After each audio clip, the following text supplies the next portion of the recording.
Always alerting, always tracking. This is Next Weather. We were hoping for more winter-like weather. At least some people were, not me. But it sounds like we're going to need to keep those umbrellas handy. Yes, I think you're going to need the umbrellas and maybe not so much the sweaters. Although, you know, I grew up here and I went away for quite some time and I just got used to the cold temperatures. So now everyone's freezing with numbers below 70 degrees. I have to get reused to that. 80 degrees is the current temperature. The other thing, too, is that this time of year, even in South Florida, even in mid-December, our normal high is in the upper 70s. So this is exactly where we should be for this time of year. So if you're visiting from up north where we're going to get clobbered with heavy snow, by the way, that's going to impact the game this weekend.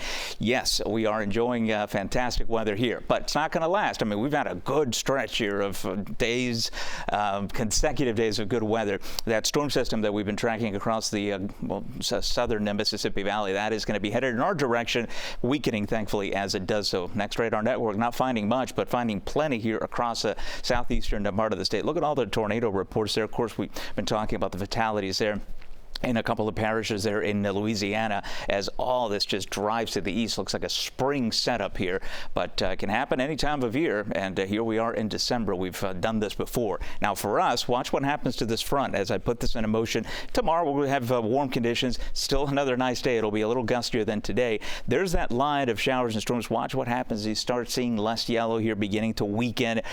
Reason for that, again, the big storm system is going to head up to the north, and we're just going to be left with the tail end of the front here. So a few showers and storms. There could be a few stronger storms Thursday night into Friday, but I don't think it's going to be a huge deal for us as far as any severe weather. We are going to turn a bit less humid and cooler. I don't think this is going to matter, though, because we got moisture that's going to be on the way. Here's the setup for the weekend. When these fronts don't barrel through and head down to Cuba, they stall often. And so when that happens, you get these basically winds coming in different directions. Air has to rise, condenses, cools, and you get some rainfall. And then we have another disturbance that's going to be moving in from the Gulf. This looks like a complete washout for Saturday. I don't think it will be, but I think we're going to have to deal with some rain, and we're going to have to dodge that. If you are picking the weekend here, Sunday is going to be a better game, so for a better day for anything you're doing outside. All right, next 3 days we'll put this in motion and be able to see this is our high-res model here, so you can depict exactly where the cells are going to be.